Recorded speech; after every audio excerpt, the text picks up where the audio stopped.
नमस्कार दोस्तों, हमारी आज की इस कहानी का नाम है एहसास। काम से फुर्सत होते होते रागिनी को 4:45 हो गए थे। तभी पीछे से सासू माँ की आवाज आई, रागिनी शाम को 7 बजे तक तैयार हो जाना, नंदिनी की सगाई में जाना है। रागिनी ने कहा, जी मम्मी जी।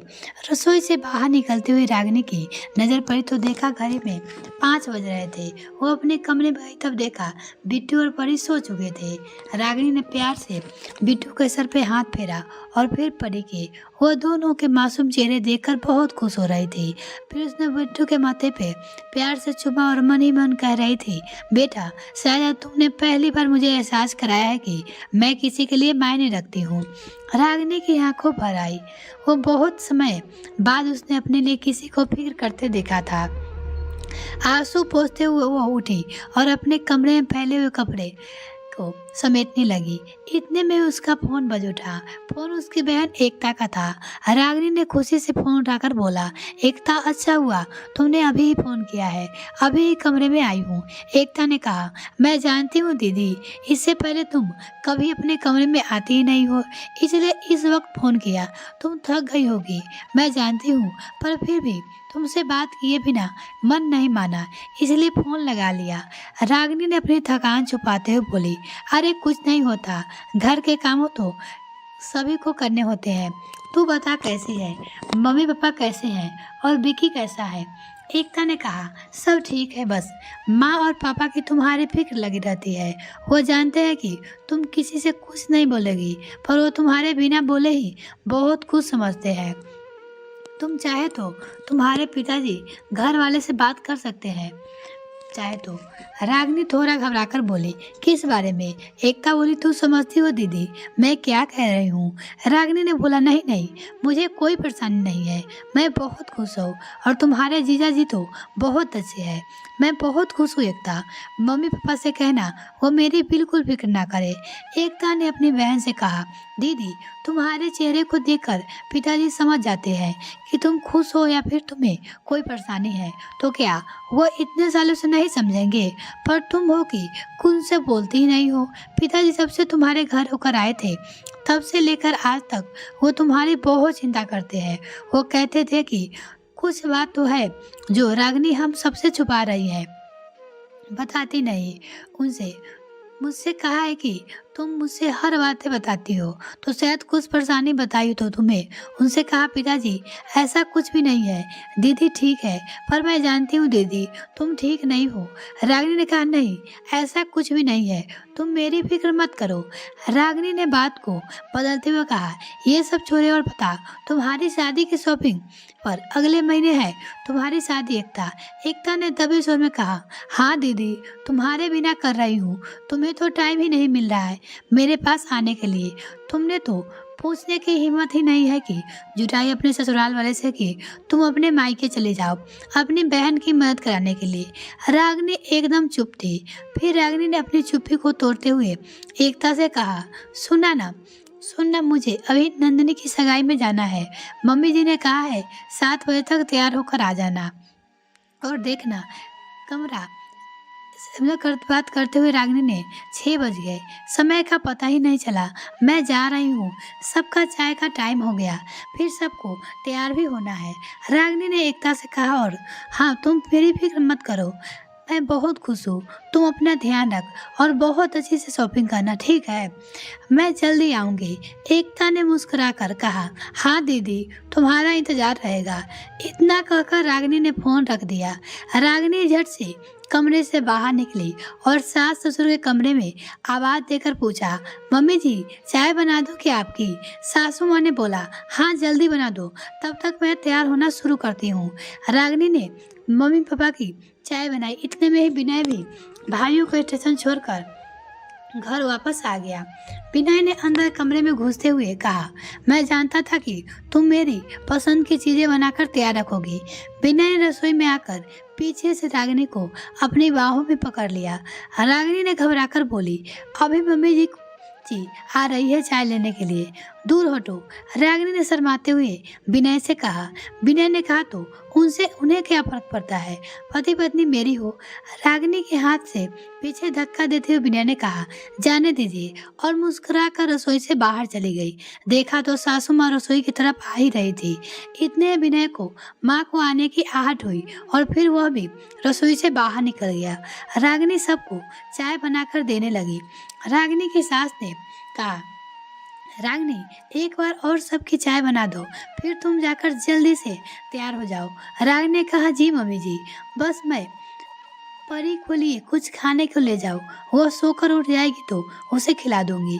रागिनी के सास कहा, हाँ हाँ जल्दी ले जाओ, नहीं तो भूखी हो जाएगी और बहुत रोएगी। रागिनी तब तक कमरे में गई, तब तक दोनों बच्चे उठकर टीवी देख रहे थे।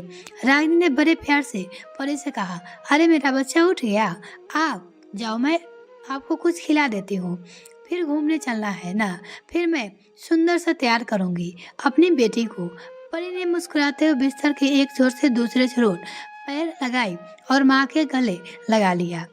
फिर रागिनी परी को खाना खिलाने लगी और बिट्टू से कहा, बिट्टू जाकर मुंह धोकर आओ, बेटा आपको भी तैयार कर दो। परी को खाना खिलाते खिलाते 20-25 मिनट हो गए। रागिनी घबरा रही थी कि सभी उसे डांटेंगे।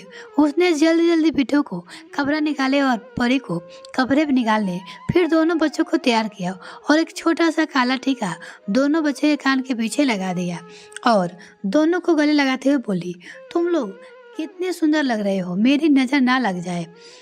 जाओ, अब तुम लोग दादा दादी के पास जाओ, अभी मैं 10 मिनट में तैयार होकर आती हूँ।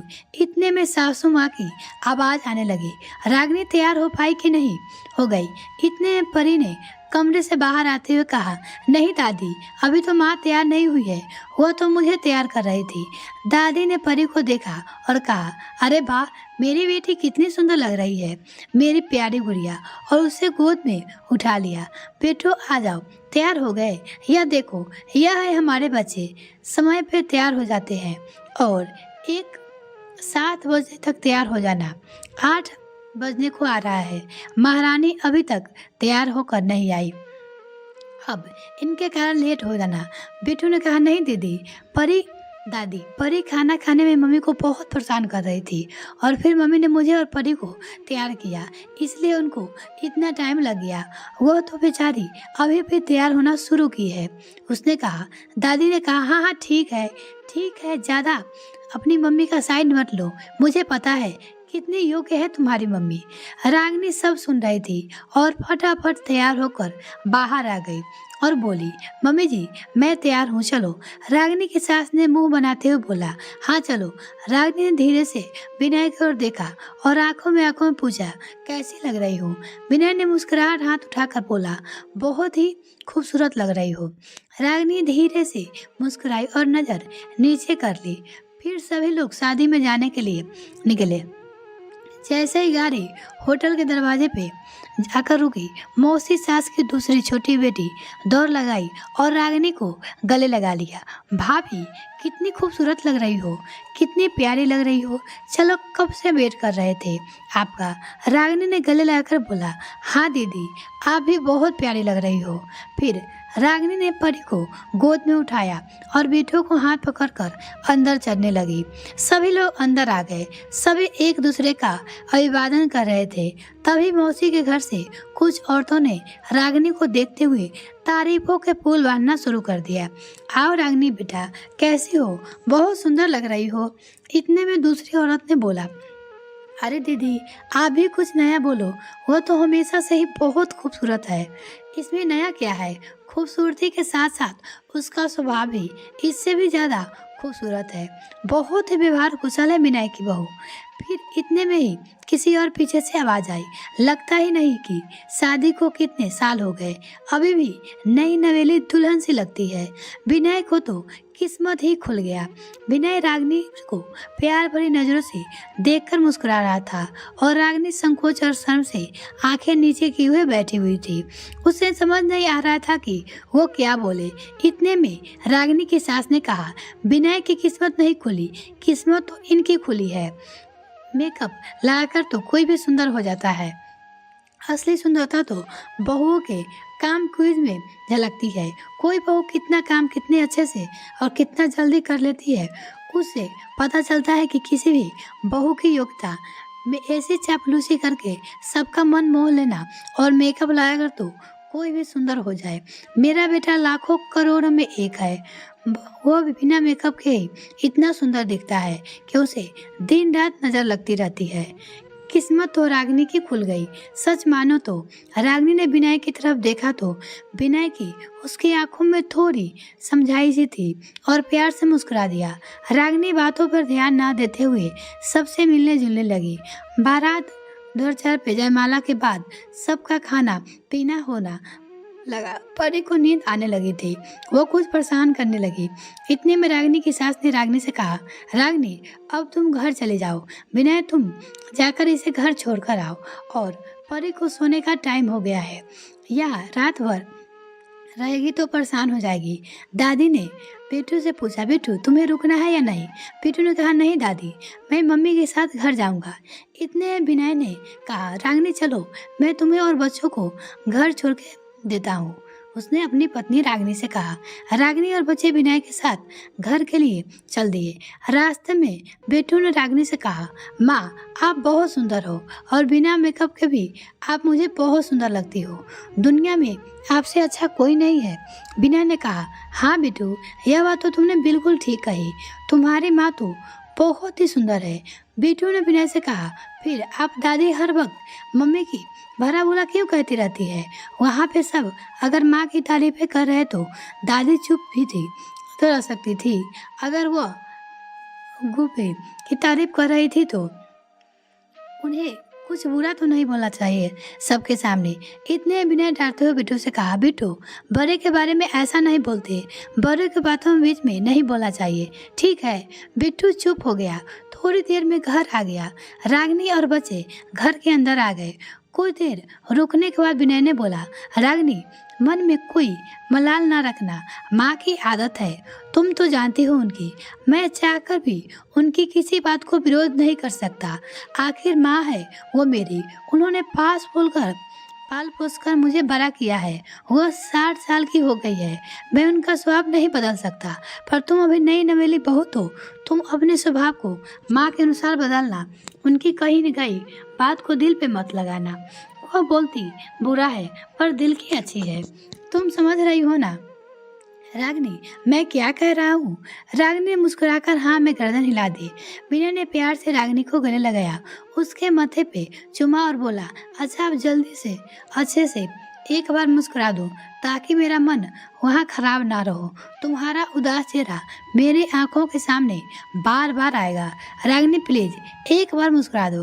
रागिनी ने धीरे से मुस्कुरा दिया और विनय ने कहा, आप परेशान मत होना होइए, मैं ठीक हूँ। अब तो आदत सी हो गई है यह सब सुनने की। आप जाइए और मेरी भीड़ मत कीजिए।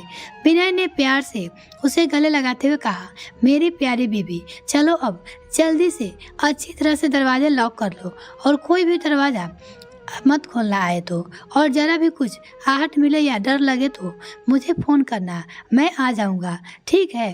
तुम्हें किसी चीज़ की ज़रूरत हो तो? रागिनी ने कहा, नहीं बस आप जल्दी आ जाइएगा। विनय ने मुस्कुराए कहा, हाँ ठीक है मेरी जान, मैं जल्दी आ जाऊंगा। और दरवाजे पर एक बार फिर विनय ने रागिनी को गले लगा लिया और बोला, ध्यान रखना अपना भी और बच्चों का भी, दरवाज़ा अच्छे से बंद कर लेना। रागिनी दरवाज़ा बंद करके बालकनी में आई। फिर विनय ने उसे कहा, मैं जा रहा हूँ, ठीक है? रागिनी ने हाथ हिलाते हुए उसे बाय किया और फिर विनय की गाड़ी चले जाने के बाद वह भी अंदर आ गई। कमरे में आने पे उसने देखा कि परी तो बिना कपड़े बदले ही सो गई है। उसने उसे उठाना ठीक नहीं समझा तो उसे चादर उठाया और प्यार से उसे सोने दिया। पर बिट्टू जाग रहा था तो रागिनी ने उसे कहा, चलो बिट्टू तुम्हारे कपड़े बदल देती हूँ। बिट्टू ने रागिनी का हाथ एकदम से पकड़ लिया और पूछा, माँ तुम्हें बुरा नहीं लगता? दादी हमेशा तुम्हें कुछ न कुछ भला बुला कहती रहती है, मुझे सुनकर बुरा लगता है, पर आप किस मिट्टी की बने हो? माँ आप कभी कुछ नहीं कहती। रागिनी ने मुस्कुराकर उसके चेहरे पे धीरे से हाथ फेरा और कहा, मेरे बाल गोपाल, इतना मत सोचो, दादी है वो तुम्हारी, ऐसा उसके बारे में ख्याल भी मत लेना, बड़ी है, कुछ नहीं होता। और वैसे भी अब तो मेरी आदत पड़ चुकी है, यह पहली बार थोड़ी ना है कि उन्होंने कभी कुछ कहा हो मेरे से। बिट्टू ने बात की बीच में ही रोकते हुए कहा, वो तो माँ, जब दादी आपसे पहली बार बुरे ढंग से बात की थी तभी आपने उनका विरोध क्यों नहीं किया? आप कुछ नहीं कहती ना, इसलिए वो आपको कुछ भी सुनाती रहती है और आप भी ना कभी आपका पक्ष भी नहीं लेते। और नहीं बिट्टू, रागिनी ने बीच में रोकते हुए कहा, अपने पिता के बारे में ऐसी बातें नहीं करना, वो बहुत अच्छी है, एक भाई तो वो मुझे समझते हैं और अब मेरा शेर तो भी बड़ा हो गया है मुझे समझने के लिए। रागिनी ने प्यार से उसके माथे चुमा और बोला, मेरी फिक्र मत कर, मैं बिल्कुल ठीक हूँ, मुझे कुछ बुरा नहीं लगा, तुम सो जाओ। रागिनी ने उसे बिस्तर पर लेटाया और चादर उड़ा दिया और धीरे धीरे उसे थपकियों देने लगा। बिट्टू बिस्तर पर सोकर एकदम से रागिनी के सोने लगा। यह बोला, माँ आज मैं आपके साथ ऐसे ही सो जाऊँ? रागिनी ने प्यार से उसके बाल में हाथ फेरा और बोला, हाँ बेटा बिल्कुल। थोड़ी देर में बिट्टू सो गया और रागिनी की आंखों में ही नींद आ गई। आज वो सोच ही रही थी कि क्या बिट्टू सही कह रहा था कि उसे पहली बार में जब सामने बेइज्जती का सामना करना पड़ा था तभी उसे आवाज उठानी चाहिए थी, तो शायद आज हर एक बात पे उसे इतना तिरस्कृत नहीं होना पड़ता। वो बचपन से संस्कारों में पली बड़ी थी, सास ससुर की खूब सेवा करना, कभी शिकायत मत आने देना, मायके में हमेशा अपने पति और सास ससुर को खुश रखने की कोशिश करना, बस यही तो धर्म निभाते चली आ रही थी। वह उसने अपनी तरफ से हर कोशिश की कि उनकी सास ससुर पति हमेशा उससे खुश रहे, पर ना जाने उसकी ऐसी क्या भूल हो जाती, उसकी सास उसे दुखी हो जाती, उसे डांटने लगती। वो समझ नहीं पा रही थी कि वह क्या करे, ऐसा भी उसकी सासू माँ भी उससे खुश रहे। उसे अब अपने साथ की हुई एक एक बात याद आने लगी जो उससे उसकी सास ने कही थी। उसे याद आया कि उसने पहली बार कितने मन लगाकर खाना बनाया था, जैसे उसके सबके सामने परोसा, सभी ने बड़े प्रेम से खाया था, पर सासू माँ ने एकदम सभी को तारीफों को रेखते हुए कहा, कितना बेकार खाना बनाया है, ऐसा खाना तो कोई में फ्री में भी खिलाए तो हम नहीं खा सकते। रागिनी सुनकर एकदम सिहर सी गई थी। उसे लगा शायद उसने खाना बिगड़ गया है, पर सभी लोग इतनी तारीफें कर रहे थे कि उसे समझ नहीं आ रहा था कि क्या सही है क्या गलत है। कुछ देर बाद उसकी सास ने फिर बोला, थोड़ी सी सब्जी मुझे भी दे देना, अब मजबूरी है, यही खाकर पेट भरना पड़ेगा, अगली बार से इतना तेल नहीं डालना, इतना तेल मिर्च मसाले का सामना हमारे यहाँ नहीं बनता। रागिनी मम्मी जी कहकर चुप अंदर चली गई। उस दिन के बाद हर दिन ऐसा ही होता आया है। वो कुछ भी बनाती सभी चीज़ों को बुराई कर देती। उसने हर तरीके से अपनी सासू माँ को खुश करने की कोशिश की, पर लेकिन वो कभी उसे खुश न कर पाई। और कभी सब्जी ज़्यादा गाढ़ी हो गई तो कभी सब्जी ज़्यादा पतली हो गई, कभी सब्जी में तेज ज़्यादा हो गया तो कभी सब्जी में नमक ज़्यादा हो गया, कभी सब्जी में मिर्च, तो ऐसा ना कि जाने कितनी सारे बातें, कितनी सारे ताने उसे सुनने को मिले। उसे और आज भी सुन रही थी, पर फिर भी कोशिश करती रहती कि कभी होगा कि मम्मी जी मेरे हाथ का बना हुआ खाना पसंद आएगा, कभी तो वो मुझसे खुश होगी। इस खुशी में वो दिन रात लगी रहती। रागिनी ने सोच रही थी कि बहुत हो गई अब सारी बातें, वो किसी से कह भी तो नहीं सकती, लेकिन जिसके कारण उसका अंदर या अंदर दम घुटने लगा था, उसका यह सोच रहा था कि क्या करूं, मेरे मन की घुटन थोड़ी शांत हो जाए। रागिनी मन ही मन सोचा कि क्या विनय से इस बारे में बात करनी चाहिए। फिर थोड़ा घबराकर सोची, नहीं, विनय जी तो अपने माता पिता के खिलाफ कुछ भी नहीं सुन सकते, सही है या गलत वह मुझे भी समझाएंगे और मुझे चुपचाप रहने को कहेंगे। वही तो करती आ रही हूँ इतने सालों से, तो किससे कहूँ, अपने मन की बातें कौन मुझे समझेगा। मम्मी पापा से मैं कुछ नहीं कह सकती, बहू वह बेचारे मेरे बहुत ज़्यादा फिक्र करते हैं, तो किससे कहूँ। इतने में ही सामने रखे बिट्टू के स्कूल बैग में उसे पेन निकला और अपनी अलमारी से एक डायरी निकालने लिखने बैठ गई। आज उसने तय कर लिया था कि वह बातें जो आज तक किसी से नहीं कह पाई थी उन्हें इस डायरी में लिखकर अपने मन का बोझ हल्का कर लेगी। और वह डायरी में अपनी सारी बातें लिखने लगी। ऐसी कौन सी बातें हैं जो रागिनी चाहकर भी भूल नहीं पा रही थी, जिससे वह हंसमुख स्वभाव को गंभीरता में बदल दिया था। जानने के लिए अगला बार जरूर पढ़िएगा। मिलते हैं नेक्स्ट वीडियो फ्रेंड, तब तक के लिए bye. Thanks for watching this video. अगर मेरे चैनल को अभी तक सब्सक्राइब नहीं किया तो प्लीज मेरे चैनल को जल्दी से सब्सक्राइब कीजिए।